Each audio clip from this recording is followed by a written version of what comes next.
1970년대 초 냉전의 한복판, 미국에는 두 개의 적이 있었습니다.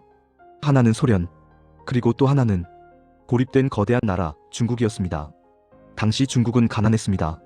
문화 대혁명의 여파로 산업은 붕괴했고 GDP는 세계 순위권에도 들지 못했습니다. 미국의 눈에 중국은 위협이 아니었습니다. 오히려 전략적으로 활용할 수 있는 카드였습니다. 1972년 닉슨 대통령이 베이징에 도착합니다. 미중 수교. 이 장면은 단순한 외교 이벤트가 아니었습니다. 이 순간 미국은 역사적인 전략을 선택합니다. 중국을 열고 소련을 고립시킨다. 그리고 이 선택이 세계의 방향을 바꿔놓습니다. 중국을 진짜로 바꾼 인물은 1978년 덩샤오핑이었습니다. 그는 이렇게 말합니다. 흰 고양이든 검은 고양이든 쥐만 잘 잡으면 된다. 이 말의 의미는 분명했습니다. 이념보다 경제, 사회주의의 간판은 유지하되 방법은 자본주의였습니다. 미국은 이 변화를 환영합니다. 왜냐하면 이 변화는 미국 기업에게도 거대한 기회였기 때문입니다. 당시 미국의 공장은 비쌌습니다. 노동조합은 강했고 환경 규제는 해마다 강화되고 있었습니다.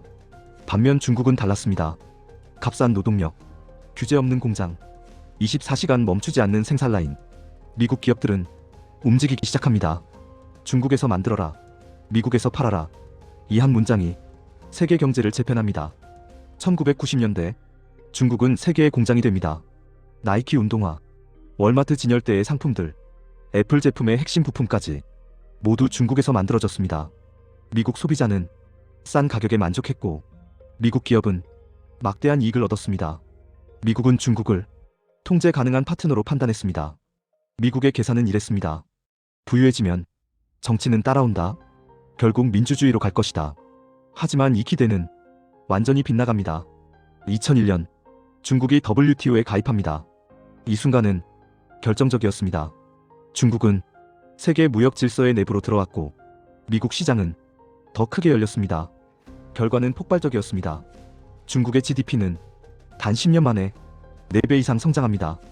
그리고 2010년 중국은 일본을 제치고 세계 GDP 2위 국가가 됩니다. 역사상 처음으로 미국과 맞먹는 경제 규모의 체제 경쟁자가 등장한 순간이었습니다. 그제서야 미국은 깨닫습니다. 우리가 너무 키워버렸다. 중국은 더 이상 단순한 공장이 아니었습니다. 벌어들인 자본으로 기술을 키웠고 인재를 길렀으며 국영 기업을 세계 시장으로 밀어냈습니다. 화웨이, 중국 반도체, 중국 배터리, 중국 AI. 중국은 이제 싼 대안이 아니라 미국을 대체할 수 있는 존재로 보이기 시작했습니다. 그리고 이 지점에서 미국의 태도는 바뀝니다. 2018년 트럼프 행정부, 미국은 관세를 올립니다. 무역전쟁을 선언합니다. 명분은 공정무역. 하지만 실제 목적은 분명했습니다. 더 이상 같은 속도로 커지지 마라. 이후 미국의 전략은 노골적으로 바뀝니다.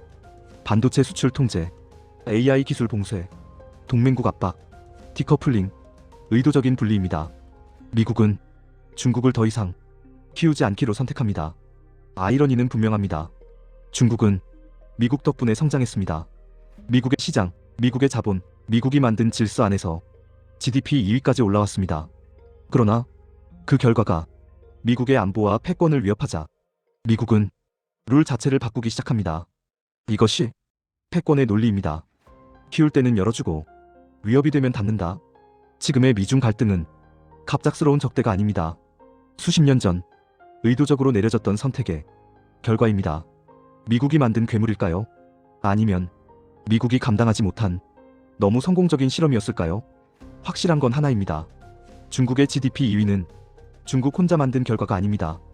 그리고 지금 미국은 자신이 키운 상대를 다시 제한하려 하고 있습니다. 이 싸움의 끝은 아직 아무도 알지 못합니다.